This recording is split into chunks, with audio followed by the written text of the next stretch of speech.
안녕하세요. 오늘은요, 지구 전체를 위협했던 어떤 거대한 환경 위기, 그리고 그 위기에서 우리를 구해낸 과학의 정말 놀라운 이야기에 대해 한번 파헤쳐 보려고 합니다. 이야기는 바로 이 문장으로 시작됩니다. 처음으로 우리 인류는 우주에서 우리의 행성을 볼 수 있었습니다. 이게 무슨 말이냐면요. 인류가 처음으로 저 멀리 우주에서 푸른 지구를 딱 보게 된 거예요. 그 순간, 이게 바로 우리가 함께 살아가는 하나의 집이구나 하는 깨달음을 얻게 된 거죠. 정말 경이로운 순간이었을 거예요. 그리고 이때부터 지구 전체를 하나로 보는 관점이 싹트기 시작했습니다. 자, 그럼 오늘의 주인공이죠. 오존층. 이게 대체 뭘까요? 아주 간단하게 말하면요. 저기 높은 하늘, 성층권에 있는 얇은 가스층이에요. 근데 이 얇은 층이 정말 어마어마한 일을 하거든요. 태양에서 오는 아주 강력하고 해로운 자외선 있잖아요. 그걸 대부분 막아주는 거예요. 그러니까 우리 지구가 생명체로 가득할 수 있게 지켜주는 뭐랄까 행성의 필수 보호막인 셈이죠. 좋습니다. 그럼 이야기의 첫 장을 열어볼까요? 우리 행성을 지켜주는 이 섬세하고도 놀라운 자연의 방패가 과연 어떻게 작동하는지 한번 자세히 들여다보겠습니다. 이 오존층은요, 비유하자면 지구 전체를 위한 거대한 자외선 차단제 같은 거예요. 작동 원리는 이렇습니다. 먼저 햇빛이 성층권에 있는 산소 분자를 쨍 하고 쪼개요. 그럼 이 쪼개진 산소 원자들이 다른 산소 분자랑 합쳐져서 오존이 만들어지는 거죠. 그렇게 생긴 오존층이 보호막이 돼서 해로운 자외선을 싹 흡수해버리니까 지구의 식물들이 안전하게 광합성을 할 수 있고 결국 생태계 전체가 건강하게 유지되는 겁니다. 정말 대기와 생명체가 서로 영향을 주고받는 완벽에 가까운 시스템이라고 할 수 있죠. 그런데 이렇게 완벽해 보였던 보호막에 바로 우리 인간의 활동 때문에 금이 가기 시작합니다. 네, 바로 여기서부터 우리 이야기의 핵심 갈등이 시작되는 거죠. 시간은 1970년으로 거슬러 올라갑니다. 이때 과학계에서 아주 중요한 첫 번째 경고음이 울리기 시작해요. 그리고 그 경고의 중심에 서 있던 인물이 바로 노벨상 수상자 파울 크루천이었습니다. 크루천의 발견은 정말 충격적이었어요. 왜냐하면 우리가 흔히 우순가스라고 부르는 아산화질소나 당시 최첨단 기술이었던 초음속 비행기에서 나오는 배기가스가 저 높은 성층권의 오존을 파괴할 수 있다는 걸 처음으로 밝혀냈거든요. 생각해보세요. 우리 인간의 활동이 이 거대한 지구 시스템 전체에 영향을 줄 수 있다는 게 과학적으로 증명된 첫 순간이었습니다. 그리고 여기서 끝이 아니었습니다. 불과 4년 뒤인 1974년 마리오 몰리나와 셔우드 롤런드라는 두 과학자가 또 다른, 아니 어쩌면 훨씬 더 심각한 위협을 발견하게 됩니다.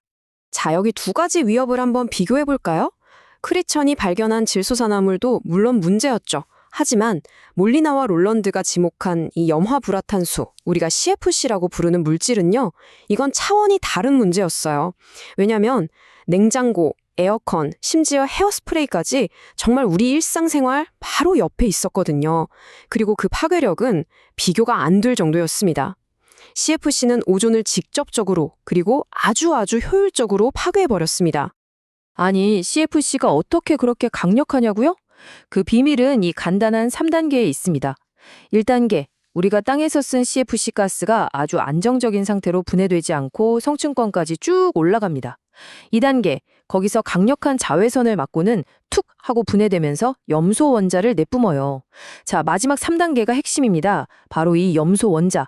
얘가 진짜 오존 킬러거든요. 단 하나의 염소 원자가 연쇄 반응을 일으키면서 오존 분자를 수만 개, 아니 수십만 개까지 파괴해버리는 겁니다. 정말 무서운 거죠. 자, 지금까지는 과학자들의 이론적인 경고였죠. 이제 이 경고가 어떻게 현실이 되는지 그 극적인 발견의 순간으로 넘어가 보겠습니다. 이야기의 긴장감이 최고조에 이르는 부분입니다. 근데 여기서 한번 생각해 볼 게 있어요. 이 모든 건 어디까지나 아직은 이론이고 가설이었단 말이죠. 물론 과학적으로는 굉장히 설득력이 있었지만 그래서 진짜로 얼마나 위험한 건데 하는 질문이 남는 거죠. 과연 현실은 어땠을까요? 그에 대한 답이 바로 1985년에 나옵니다. 이 해는 단순한 이론이 눈앞의 현실적인 위기로 확인된 역사에 기록될 만한 중대한 전환점이 됩니다. 영국의 과학자 조셉 하먼과 그의 동료들이 남극 상공에서 정말 믿을 수 없는 광경을 목격하게 돼요. 오존층이 너무나도 급격하게 얇아져서 말 그대로 하늘의 구멍이 뻥 뚫려버린 걸 발견한 겁니다. 이건 다른 과학자들도 전혀 예상하지 못했던 정말 끔찍한 발견이었어요. 그리고 이 발견으로 그 3명의 노벨상 수상자들이 그토록 외쳤던 경고가 더 이상 가설이 아니라 바로 우리 눈앞에 닥친 현실이라는 게 명백해졌습니다. 자, 이제부터는 분위기를 바꿔보겠습니다. 문제의 발견에서 해결을 위한 행동으로 이야기의 초점이 넘어갑니다. 이 명확한 과학적 증거 하나가 어떻게 전 세계를 움직이게 만들었는지 그 과정을 한번 따라가 보시죠. 이 타임라인을 보시면 그 흐름이 한눈에 들어옵니다. 보세요. 1970년에 크루천이 첫 경고를 하고 74년에 몰리나와 롤런드가 CFC라는 범인을 지목하죠. 그리고 마침내 1985년 남극에서 충격적인 오존 구멍이 실제로 발견됩니다. 그러자 어떻게 됐을까요? 인류는 불과 2년 만인 1987년에 모여서 CFC 사용을 금지하는 역사적인 합의, 바로 몬트리올 의정서를 채택합니다. 과학적 발견이 실제 정책 변화로 이어진 정말 놀랍도록 신속하고 결정적인 순간이었어요. 결국 핵심은 이겁니다. 이 과학자들의 연구가 뭘 해냈냐면요. 당시 경제적으로 어마어마하게 주요했던 거대 산업 분야가 사실은 지구에 용납할 수 없는 상처를 입히고 있다는 걸 데이터로 명확하게 보여준 거예요. 즉, 경제적 이익도 중요하지만 지금은 지구 환경을 지키는 게 먼저다라는 주장에 누구도 반박할 수 없는 강력한 과학적 근거를 마련해 준 셈이죠. 자, 이제 마지막으로 이 위대한 연구가 우리 인류에게 어떤 유산을 남겼는지 그 의미를 되짚어 보면서 이야기를 마무리하도록 하겠습니다. 이 이야기에서 우리가 얻을 수 있는 가장 중요한 교훈은 바로 이것 같아요.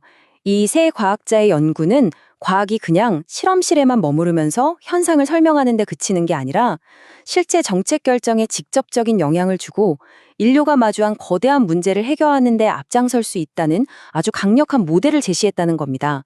사회를 위해 존재하는 과학의 힘, 그걸 제대로 보여준 거죠. 그리고 바로 이 문장이 모든 걸 요약해줍니다. 알프레드 노벨이 왜 노벨상을 만들었겠어요? 바로 그의 유언처럼 인류에게 가장 큰 혜택을 준 사람들에게 상을 주기 위해서였잖아요. 이들의 연구야말로 그 노벨의 정신에 완벽하게 들어맞는 그런 위대한 업적이었습니다. 이 오존층 이야기는 우리에게 아주 중요한 희망의 메시지를 줍니다. 과학과 전 세계적인 협력이 힘을 합치면 아무리 거대한 위기라도 해결할 수 있다는 살아있는 증거니까요. 그렇다면 마지막 질문은 이것입니다. 지금 이 순간 우리가 마주하고 있는 또 다른 지구적 위기들 앞에서 과연 우리는 이 성공의 경험을 다시 한번 재현해낼 수 있을까요? 이건 우리 모두에게 남겨진 숙제가 아닐까 싶습니다.